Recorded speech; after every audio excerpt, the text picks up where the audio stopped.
في صوت دايما بيجيلك في دماغك يشككك في نفسك، بيشككك في بانك انت مش قدها، يشككك في نيتك، يقولك بانك انت ضعيف، يخليك تشك في كل خطوة انت بتتعلمها وبتعملها. ده مش صوتك، ده صوت الوسواس الموجود جواك. تتعامل معاه ازاي؟ تتعامل معاه على ان هو يسيبه يتكلم زي ما هو عايز، وانت خليك انت اللي سايق الطريق، خليك ثابت، ما تتأثرش بصوت الوسواس اللي جواك.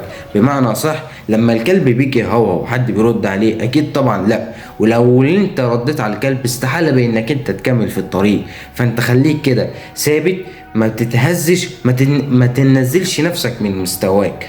ولو الناس غلطوا فيك سيبهم يغلطوا، وخليك انت الكبير.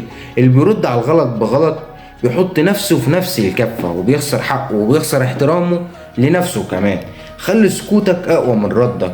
الوسواس هيفضل يجيلك، بس انت اللي هتقرر انك انت تكبر الوسواس او انك انت تستوعب الوسواس بهدوء وتهون على نفسك. اللي بيغلط فيك ويلاقيك ساكت هيخاف، مش لانك ضعيف، لا، لانك انت ماسك نفسك وعارف اللي عنده يقين وثقة مش محتاج يصرخ ويعلي صوته علشان يثبت نفسه ان هو قوي. في المرة الجاية الوسواس لما يجي يجيلك ويهمسلك بكلام يوجعك، ابتسم وافتكر ان الوسواس هو اللي بيتكلم، بس في الاخر انت اللي سايق الطريق وانت المتحكم في طريقك.